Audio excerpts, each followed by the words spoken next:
dia a todos. Gostaria de iniciar agradecendo, a equipe dessa casa maravilhosa e abençoada, que nos convida para estar aqui nesta manhã, podendo compartilhar com vocês um pouquinho dos meus estudos. Não sou uma palestrante, sou uma amiga, uma irmã ideal, que traz hoje aqui para vocês o desejo de compartilhar a mensagem de Jesus na Terra.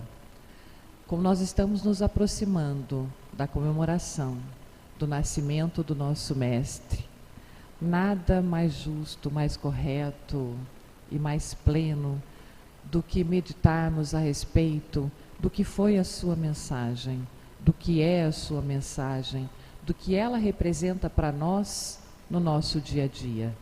Que caminhada temos feito até aqui, após tantos séculos, após tanto tempo, que caminhada temos feito, desde lá, quando fomos criados simples e ignorantes, até hoje, já em posse da nossa inteligência, da nossa razão, dos sentimentos, que caminhada temos feito com a mensagem do Mestre imortal. Meus alunos já estão acostumados, eu sempre começo com alguma imagem, porque eu sinto que a imagem, ela nos prende, ela já nos desperta na mente uma ideia, E eu fiquei procurando que mensagem é essa, que imagem eu poderia trazer. Quando eu encontrei essa mensagem, essa imagem, e me identifiquei muito com ela, porque eu acho que ela traz a nossa condição, Nós somos seres que estamos encarnados no mundo de provas e expiações, mas estamos buscando escalar e olhar para além da nossa vida na Terra, para olhar a nossa predestinação, que é o amor divino, que é a criação, E acho que o principal representante da mensagem do amor divino, sem dúvida nenhuma, é Jesus Cristo. Toda essência da vida encontra-se estabelecida no amor que é de procedência divina. Alcançar esse clímax no processo da evolução é o cometimento mais audacioso que o ser inteligente encontra pelo caminho ascensional. Essa caminhada que nós vamos fazer hoje juntos, pensando sobre o amor, sobre a mensagem de Jesus na Terra, ela vem do Evangelho, do capítulo 11, item 8 e 9, e da obra da Joana de Ângeles, Psicologia Profunda à Luz do Evangelho, que também ela vai estudar exatamente esse capítulo. E vai trazer exatamente isso, Que a essência da vida encontra-se estabelecida no amor. Então a essência de existirmos está no amor. E que para a gente possa alcançar o máximo do nosso processo de evolução, porque estamos todos num processo, como eu disse, nós nascemos simples, ignorantes, e vamos galgando esse processo, para que cheguemos a essa evolução. O mais audacioso é exatamente o amor, o desenvolvimento do amor, que nós vamos encontrar pelo nosso caminho de ascensão. O amor resume a doutrina de Jesus toda inteira, visto que esse é o sentimento por excelência. E os sentimentos são os instintos elevados à altura do progresso feito. Nessa ideia, o Evangelho nos traz o convite de refletirmos a respeito de nós mesmos. O amor, ele existe e é de criação divina e está em cada um de nós.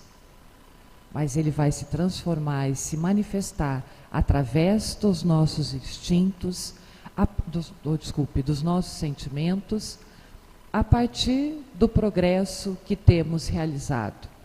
Então, eu sinto que o Evangelho nos faz um convite para sermos ativos dentro do nosso processo, né? É um processo no qual estamos diretamente envolvidos. Somos nós que estamos fazendo escolhas a partir da nossa inteligência de como vamos desenvolver esse sentimento, o sentimento que Jesus veio demonstrar para nós com toda a sua história, com toda a sua vida, em toda a sua pujança, o sentimento do amor. Esse processo encerra toda a saga da autoconquista de cada ser, que deve transformar. Então veja, novamente está falando sobre um processo e está falando de uma saga. Quando nós estamos falando quando a gente usa a expressão saga, imediatamente a gente se lembra de luta, né? Então não é um processo, mais uma vez, o Evangelho está nos convidando à autoconquista no sentido de um esforço pessoal. Muitas vezes a gente pensa no amor como algo e que está pronto e que não existe um compromisso em nós de desenvolvê-lo. E é isto que esta mensagem, esta reflexão que essa mensagem me trouxe, né? Qual é o meu papel, né? Qual é o papel da Amélia dentro do processo de evolução dela com relação ao desenvolvimento deste sentimento que Jesus veio demonstrar na Terra, o amor, né? Então, eu devo transformar, né? Todos nós devemos transformar durante essa autoconquista. E o que nós devemos transformar? Impulsos em sentimentos, né? Mais uma vez, nós fomos criados simples e ignorantes. Então, no princípio, nós temos impulsos, né? O que são impulsos? Se nós pegarmos, tem uma obra da André Luiz, que ele fala sobre a casa mental, que eu gosto muito desse capítulo que ele fala da casa mental, porque ele explica exatamente como é a nossa casa mental, né? Como psicólogo, eu acabo gostando muito disso, porque eu acho que ele acaba trazendo para nós, os espíritos acabam trazendo para nós, qual é a maneira prática de nós nos conhecermos e lidarmos com o nosso comportamento, com a nossa vida. Nesse capítulo, A Casa Mental, ele vai falar sobre o nosso cérebro, fazendo uma comparação com uma casa. Então, a parte mais antiga do nosso cérebro, o cerebelo, ele vai colocar que é o nosso porão. Então, o que tem no porão da nossa casa?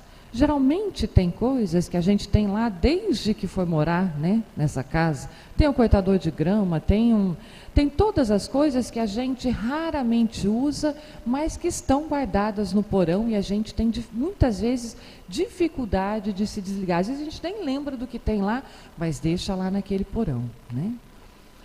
Aí a parte do nosso córtex, e ele vai comparar isso também ao nosso inconsciente, esse porão.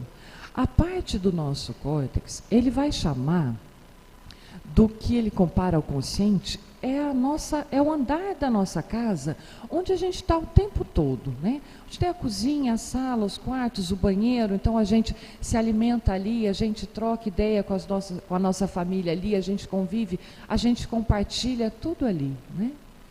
E ele vai dizer que é o nosso consciente. E daí ele vai falar da parte mais nova do nosso cérebro, que é o neocórtex, né? Que é essa parte frontal do nosso cérebro. E ele vai comparar essa parte como o sótão da nossa casa. Então, geralmente, quando a gente tem, hoje não se chama sótão, né? Falam ático, nesses sobrados lindos aí, que tem aquela parte mais em cima, que tem toda com vidro. O que acontece? Se você entrar na maior parte dessas casas que tem esse lugar, você vai ver que ali as pessoas reservam para estudo. Você vai encontrar computador, livro, um lugar para meditar, uma escrivaninha. Então, ali a pessoa geralmente usa esse espaço da casa como espaço de recolhimento, de meditação, de estudo. E André Luiz faz exatamente essa análise, né? Dizendo que a parte mais antiga do nosso cérebro é o nosso porão e a parte mais avançada é o nosso neocórtex. É onde estão as nossas ideias superiores, onde está a nossa capacidade de planejamento. Então aqui está dizendo que a gente deve transformar impulsos em sentimentos. O que está querendo dizer? Os impulsos estão exatamente nessa parte mais arcaica, mais antiga do nosso cérebro, né? Então o que é isso? O que é isso? Por exemplo, a gente tem um filho que chega e responde para a gente. As crianças hoje em dia, quase nenhuma criança faz isso, né? Dá uma resposta para a gente, imediatamente a gente dá um tapa nessa criança, né? A gente não para pensar, né? Nesse momento, a gente esquece que a gente é espírita, né? A gente não pensa que tem um espírito ali, milenar, né? Com uma série de atavismos, com toda uma história. Não, a gente reage imediatamente, porque nós também temos os nossos atavismos, né? E dentro da gente, todo filho tem que respeitar os seus pais, e quando não é respeitado, ele tem que ser castigado. E aí o impulso fala mais rápido. Quando a gente vai... Isso já no primeiro filho. No segundo filho, a gente estudou mais, a gente está mais velho, a gente está usando mais essa área do cérebro, a gente vem mais na casa espírita, a gente faz mais oração, a gente se informa mais. E daí a gente já começa a pensar, poxa, eu sou um espírito. Eu tenho que olhar para esse filho como espírito imortal. Eu não vou educá-lo agindo de uma forma impulsiva. Eu amo o meu filho. E eu preciso encontrar uma outra maneira de lidar com ele. Então essa é a passagem do impulso para o sentimento. E isto é uma autoconquista. É uma transformação na qual a gente deve se dedicar diariamente. Porque essa área do cérebro nosso, que é a mais antiga, ela já está há muito tempo funcionando. Então é muito forte o funcionamento dela, é muito rápido, né? Às vezes ela toma conta da nossa parte mais evoluída. Por isso é que ele fala de luta, né? É que o Evangelho nos concita, né? A luta interior, a autoconquista, né? Então a gente deve transformar atavismos em atividades lúcidas. É exatamente isso, né? O raciocínio continua dentro dessa linha, né? Então eu trago de várias e várias vidas minhas essa ideia de que um filho precisa ser corrigido de forma violenta, através da força, e eu vou agir assim, né? Aí eu vou transformar isso numa atividade lúcida. Teve uma criança que eu atendi que me chamou muita atenção. Ela já acordava muitas vezes, a mãe dizia, com ideias negativas, né? Então, ela já acordava reclamando e falando dos amiguinhos, uma criança de 10 anos, com uma expressão negativa mesmo de pensamento muito forte, né? Por isso é que a mãe estava trazendo, porque ela tinha alterações de conduta, ela se tornava uma criança, chegava no meio do dia, ela já estava batendo em todos os amigos dela, né? Então a mãe traz para o tratamento exatamente por não conseguir lidar com isso.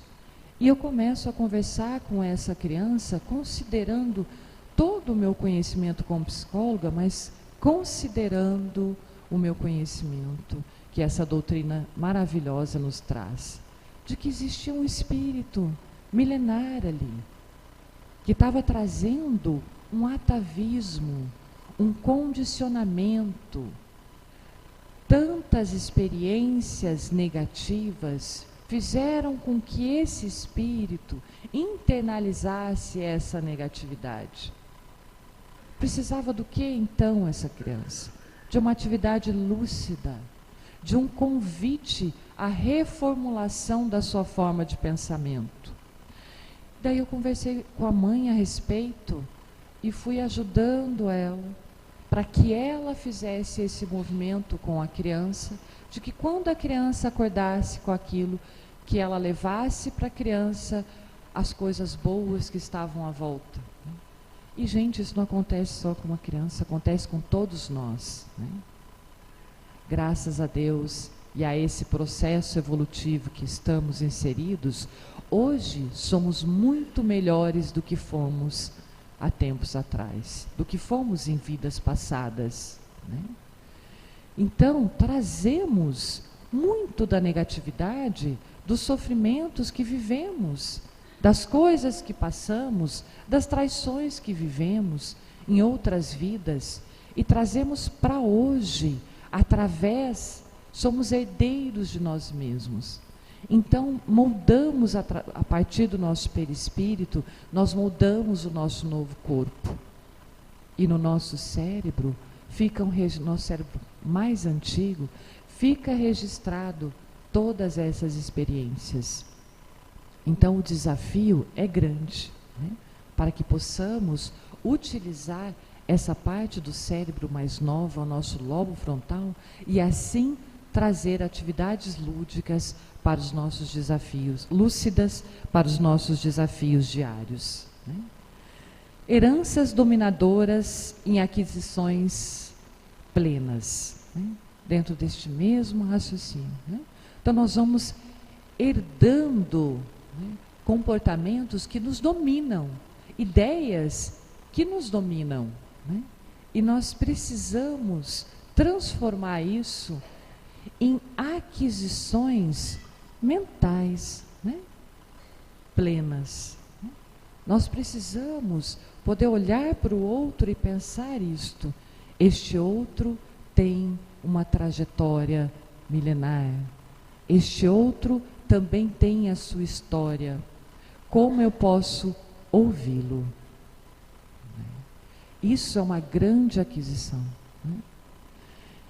Eu me lembro que uma época eu estudei sobre os princípios toltecas. É lindo, existe uma palestra do Raul Teixeira que ele fala só sobre os princípios toltecas. Quando eu assisti essa palestra, eu me encantei. Eu não lembro os Acordos da Vida, lembrei. O nome da palestra é Os Acordos da Vida. E ele fala dos acordos dessa civilização já extinta, os toltecas. E ele fala de um acordo que é não levar nada para o pessoal. Gente, eu resolvi começar por esse acordo. Experimentem. Só para vocês terem uma ideia, né, do grau do desafio diário que nós temos. Toda a nossa tendência é para receber tudo como se fosse para a gente, né? Você chega no seu trabalho, né? Às vezes o seu chefe não está bem porque o filho passou mal à noite, teve que ir para o hospital, teve que levar, ou brigou com a esposa, ou está com contas vencendo, não tem como pagar. Quer dizer, tem uma série de coisas acontecendo com aquele indivíduo, mas ele chega no trabalho com o seu terno, com o seu perfume, bem arrumado, porque ele tem que enfrentar o seu dia também, né? E daí ele dá uma resposta ríspida para a gente, né? Imediatamente, meu chefe não gosta de mim, meu chefe me persegue, e eu passo o resto do dia no meu trabalho, acabando com a minha autoestima, discutindo mentalmente com o meu chefe, né? Evidenciando todos os pontos negativos do trabalho dele, né? E permaneço envolvido nisso, né? Quando a gente começa a aplicar um princípio como esse, não levar nada ao pessoal, a gente já começa a pensar, né? A gente recebe uma resposta ríspida, e em vez da gente pensar, poxa, né, tá me desrespeitando, é para mim, não gosta de mim, eu já penso, puxa, o que será que está acontecendo para que essa pessoa responda gratuitamente nesse tom. Vejam como muda completamente as nossas emoções. Quando a gente muda o nosso pensamento, nós alteramos imediatamente as nossas emoções. E isso vai repercutir em todas as relações do nosso dia e também na nossa saúde. Porque no momento em que alguém nos dá uma resposta ríspida e a gente pensa, essa pessoa não gosta de mim, como é que ela pode falar isso? Ela também faz isso, isso, aquilo, outro.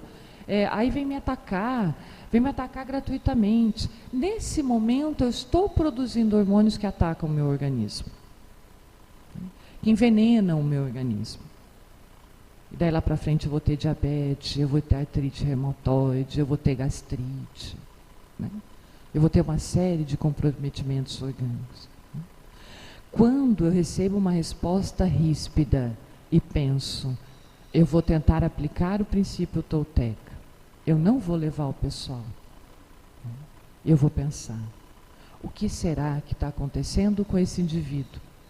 Que ele não está conseguindo controlar o seu impulso agressivo. Nesse momento, eu vou pensar que ele está mais no ponto de partida do que no de chegada com relação ao seu processo de evolução. E vai brotar em mim a compaixão. E a compaixão vai produzir uma química no meu organismo que vai me trazer saúde, bem-estar e paz.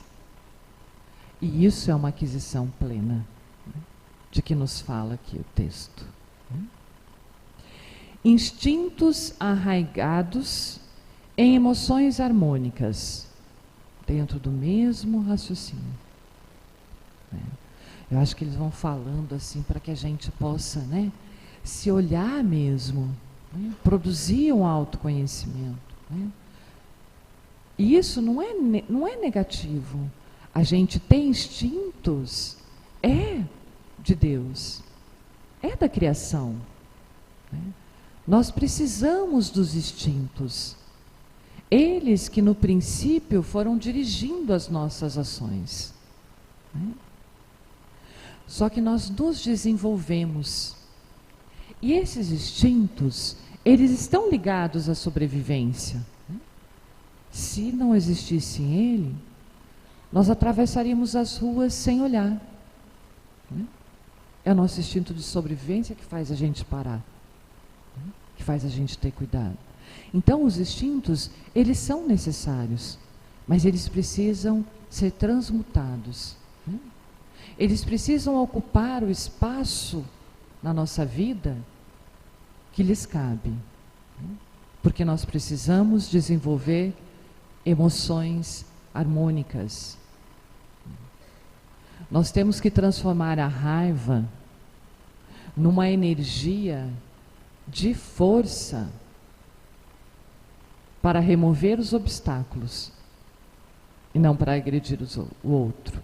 Eu acho que a outra vez que eu estive aqui, eu compartilhei uma história com vocês que eu gosto muito. Quem eu já ouviu, me perdoe, que é de uma experiência que eu tive trabalhando no hospital psiquiátrico.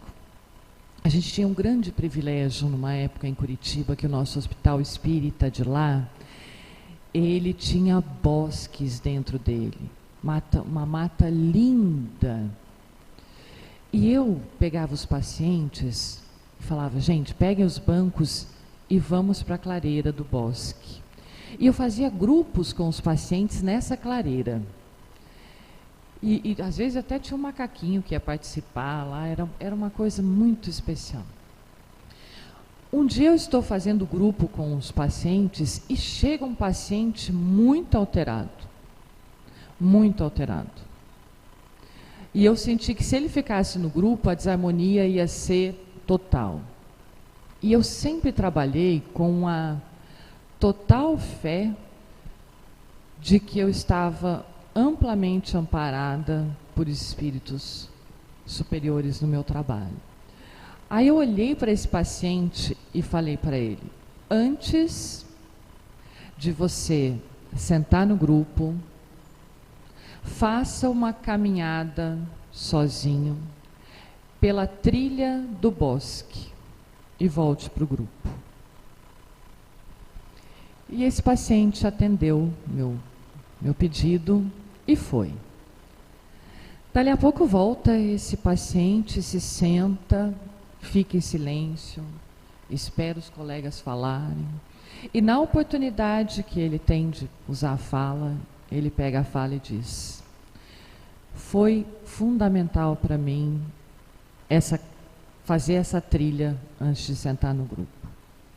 E daí perguntei para ele por quê. Tinha chovido um dia antes e eu não tinha feito a trilha. Geralmente eu sempre fazia a trilha antes de qualquer paciente. E aquele dia eu não tinha plano de mandar nenhum paciente para a trilha. Foi uma coisa, uma exceção que aconteceu. Então eu não sabia como estava a trilha.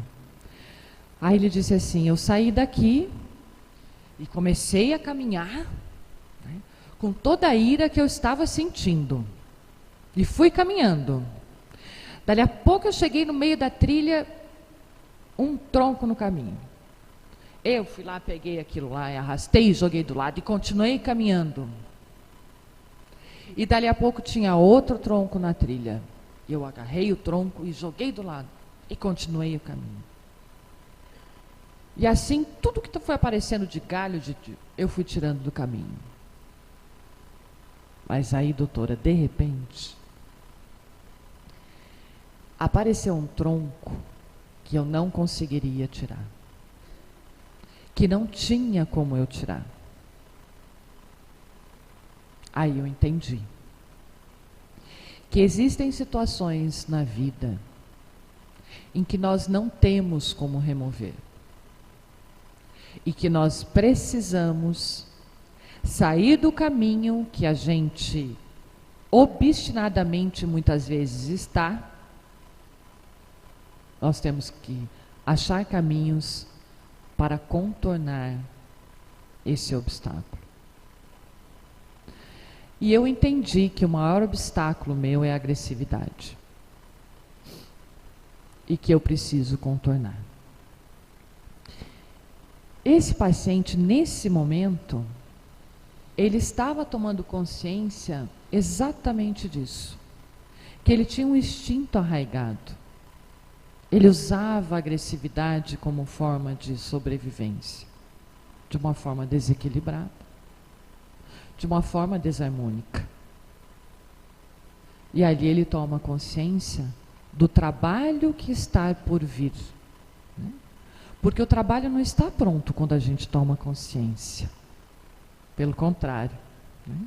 Por isso que às vezes é tão difícil ser espírita às vezes, né? Porque o Espiritismo nos traz a consciência de qual é a parte que nos cabe na obra da criação. E nos diz que o esforço é nosso. Hábitos estratificados em realizações edificantes. Mesmo raciocínio. Quantos hábitos a gente tem, que a gente traz e vai levando vida fora, sem nos questionar, sem parar para pensar. Esse hábito, ele traz uma realização edificante. Eu comecei a pensar com relação a mim mesma quando eu li essa frase, hábitos estratificados em realizações edificantes. Aí eu me lembrei de um hábito que eu tenho estratificado, que eu acho que eu devo trazer, imagino que eu deva trazer de várias encarnações, que eu deva ter sido assim muito católica. Eu não consigo dormir se eu não rezar um Pai Nosso e uma Ave Maria. Que eu não sou católica nessa encarnação, para rezar a Ave Maria. O Pai Nosso ainda é uma oração, universal praticamente. Mas a Ave Maria ela é muito ligada ao catolicismo. Mas eu rezo todos os dias. Mas a questão 919 do Livro dos Espíritos, que pede que eu reflita todas as noites, sobre tudo que eu fiz durante o dia, é muito difícil às vezes. É muito difícil eu manter isso. Mas é exatamente isso que vai me trazer as realizações edificantes.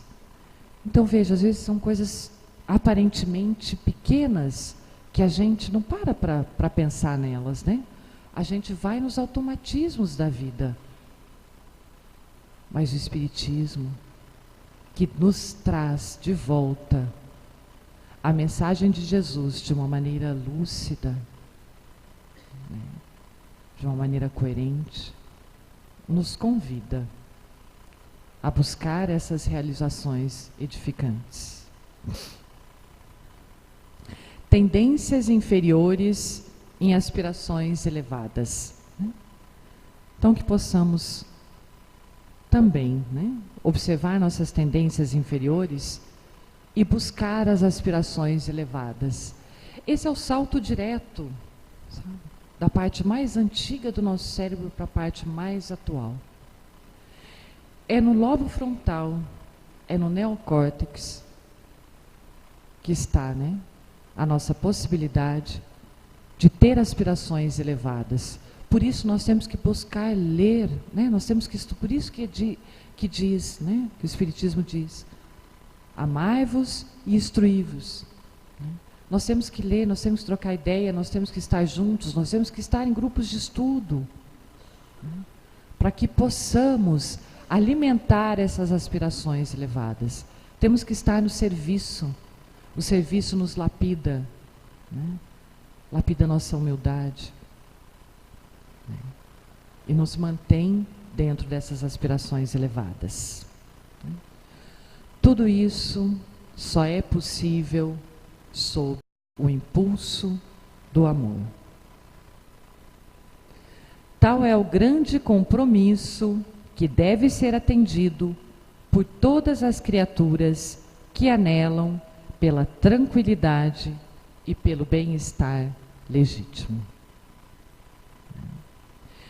O espírito precisa ser cultivado como um campo. Toda riqueza futura depende do labor atual, que vos granjeará muito mais do que os bens terrenos, a elevação gloriosa. Como é importante a gente pensar nisso nos tempos em que estamos vivendo, onde está muito difícil cultivar o nosso campo, porque todos os dias somos desafiados pelas dificuldades que o nosso momento mundial atravessa. Mas lembremos-nos, escolhemos estar aqui neste momento. Ou escolhemos conscientemente, ou escolhemos pelas necessidades que temos dentro do nosso processo. Então não estamos aqui, neste momento, neste país, vivendo o que estamos vivendo ao acaso. Não estamos dentro desta casa abençoada ao acaso. Estamos sendo todos convidados, todos os dias, a auxiliarmos na manutenção de uma vibração de paz, de harmonia e principalmente de esperança aonde cada um de nós estivermos. O quanto isso é necessário e importante no nosso país nesse momento. Nós que já estamos buscando o entendimento da palavra do Cristo, da sua grande mensagem de amor, temos esse compromisso. E é um compromisso árduo para todos nós, né? Mas é um compromisso que nos garante essa elevação gloriosa, né? Daquela imagem, da primeira imagem que eu coloquei, né? Nós estamos num momento cinza, mas somos herdeiros do universo, né? E podemos então nos manter com a mente ligada nesse amor divino, para que possamos criar uma vibração. E vibração, gente, de energia, é matéria quintessenciada, né? É matéria de uma maneira que a gente não sente, mas ela está aí. Como existem lugares que a gente entra e se sente tão mal, e outros que a gente se sente tão bem, Eu entro aqui e sinto uma emoção profunda, as lágrimas vêm aos olhos, é a vibração de amor que existe nessa casa, me emociona profundamente. Todos nós provocamos vibrações. As vibrações dessa casa está sendo criada agora por todos os espíritos superiores que aqui vêm trabalhar e nos assessorar, e por todos vocês que estão buscando uma nova alternativa de vida, né? Então nós temos que acreditar que nós podemos colaborar para a evolução da nossa sociedade, sim, através do nosso pensamento e da nossa vibração, né? E quem sabe, logo, logo, através de ações mais concretas, né? No caso dessa casa, em muitas ações concretas, a gente sabe que vocês estão envolvidos. E isso é que vai nos levar a essa elevação gloriosa. O amor é de essência divina, e todos vós, do primeiro ao último, tendes no fundo do coração a centelha desse fogo sagrado, né? Que interessante que ele usa a expressão fogo, né? E no começo a gente estava aqui, né, com uma colega dizendo sobre a questão das queimadas. Por que é tão grave? Porque o fogo é forte, porque o fogo se alastra rápido quando ele recebe o oxigênio, né? Joga um vento numa labareda para ver o que acontece, né? O vento do fogo sagrado do amor pode ser e deve ser os nossos pensamentos. Esse germe se desenvolve e cresce com a moralidade e a inteligência. E, embora comprimido a miúde pelo egoísmo, torna-se a fonte de santas e doces virtudes, que geram as afeições sinceras e duráveis, e ajudam a criatura a transpor o caminho escarpado e árido da existência humana. Então veja que coisa mais linda isso, né? Está dizendo que todos nós temos essa centelha, né? Que ela vai crescer com a moralidade e a inteligência. Por isso, amai-vos e instruí-vos. Nós precisamos nos amar para desenvolver a nossa moralidade. Por isso precisamos tanto do serviço. Às vezes vamos para o serviço achando que estamos ajudando o outro. E o grande ajudado somos nós. Porque o serviço desenvolve essa centelha, né? E a inteligência. Nós estamos sendo convidados aqui a usar a inteligência, né? Nós temos que parar e pensar a respeito de todas as coisas. Porque estamos comprimidos pelo egoísmo. Quantas vezes estudamos o egoísmo, né? O egoísmo é o ego adoecido. O ego que só olha para si, né? A moralidade e a inteligência tem que nos levar a um olhar para além de nós, né? E esse olhar além de nós é que vai atrair essas afeições sinceras. Olha que lindo, né? Está dizendo, você não está sozinho, né? E essas afeições sinceras são tanto de encarnados quanto desencarnados, né? Muitos momentos a gente fala, mas eu não tenho amigo nenhum aqui. Estou num momento da minha vida em que eu não tenho amigo nenhum. Todos nós passamos por isso, né? Mas às vezes a gente não tem um amigo encarnado. Mas tem um desencarnado que está conosco ali, todos os momentos, né?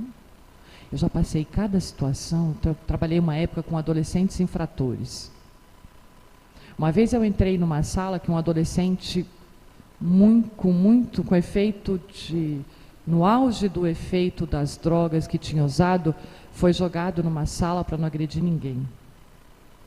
E eu falei, se eu não entrar agora nessa sala, nós perdemos esse adolescente. Vocês acham que eu entrei sozinha? Então, essas afeições sinceras e duráveis, né, nos nascem, né, desse trabalho, desse germe que é o amor. E que nos ajudam, sim, né, a passar pela existência humana. Então, nós não podemos perder a esperança nunca, O tempo inteiro ele está falando de luta, o Evangelho nos fala, Jesus nos fala de luta e consolação, né? E desse amor que vive em nós, né? Para praticardes a lei do amor tal como Deus o entende, preciso se faz chegueis passo a passo a amar todos os vossos irmãos indistintamente. A tarefa é longa e difícil, mas cumprir-se-á. Deus o quer. E a lei do amor constitui o primeiro e o mais importante preceito da vossa nova doutrina. A doutrina de Jesus é a nossa nova doutrina. É a doutrina do amor. É a doutrina que o Espiritismo vem nos ajudar a entender e a desenvolver em nós. E ela vai se cumprir.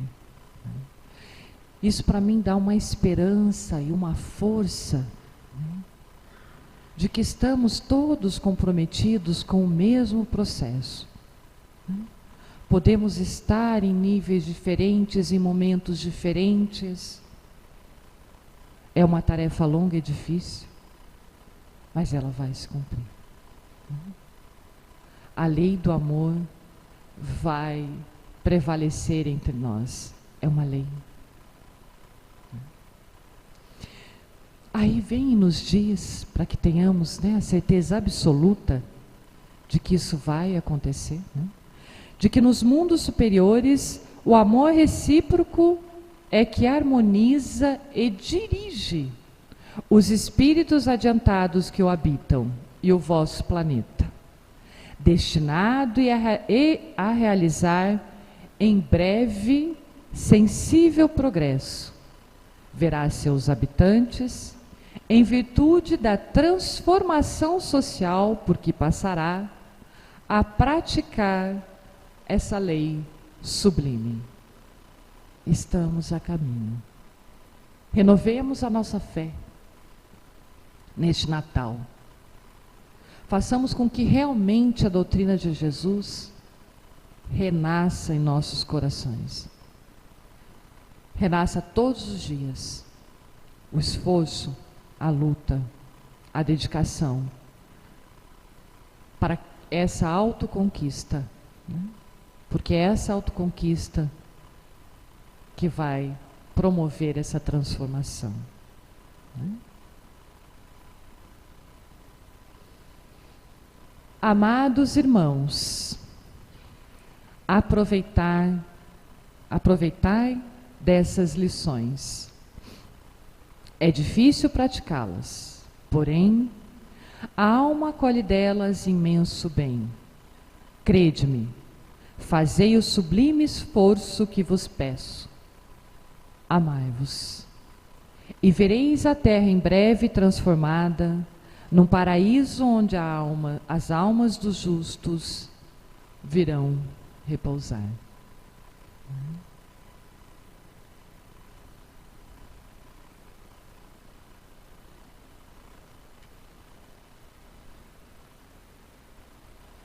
Vou terminar com vocês com um vídeo. Faça um pouquinho.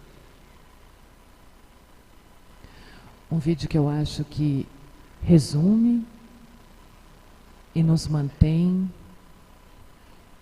nessa fé e nessa esperança de que essa energia, de que essa luz, que é o amor divino, que existe dentro dos nossos corações e que foi exemplificada pelo nosso Mestre Jesus Cristo, permaneça conosco.